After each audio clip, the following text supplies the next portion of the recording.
Un drame familial survenu ce week-end a coûté la vie d'une femme de Témiscamingue. Sa sœur, quant à elle, prend le chemin de la détention. Le 26 août dernier, vers 5h15 du matin, les policiers ont été appelés à se rendre à une résidence sur la rue Paul-E. Benoît à Témiscamingue, où une femme de 56 ans avait été gravement blessée. Chana Pagé, 39 ans, est donc accusée d'avoir mis fin au jour de sa sœur Cindy Pagé, âgée de 56 ans.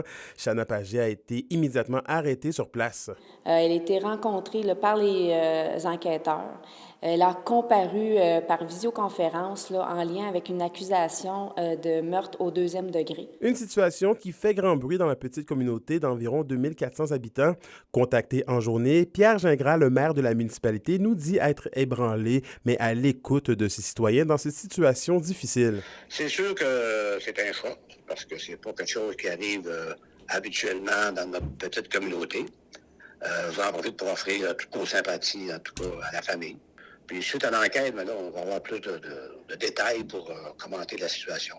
Est-ce que le décès de Cindy Pagé aurait pu être évité? Une question qui se pose en raison d'un bris de service qui a en partie forcé les policiers à transporter la victime à bord de leur autopatrouille. Les policiers ont fait le maximum de ce qu'ils pouvaient avec leurs ressources, j'en ai aucun doute. Par contre, les paramédics ont les ressources pour soigner les gens, pour leur donner des soins sur place, les stabiliser avant de partir. Ce que les policiers n'ont pas là, dans leur véhicule, ils ont le strict minimum. Là. Autant du côté de la SQ que du syndicat des paramédics, on juge que le meilleur a été fait pour sauver la femme dans la cinquantaine.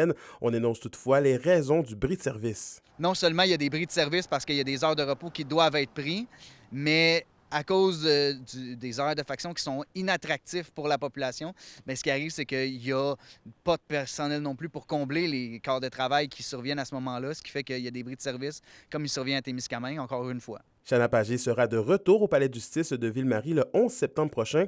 D'ici là, cette dernière restera derrière les barreaux. Anthony Dallaire pour RNC Nouvelles.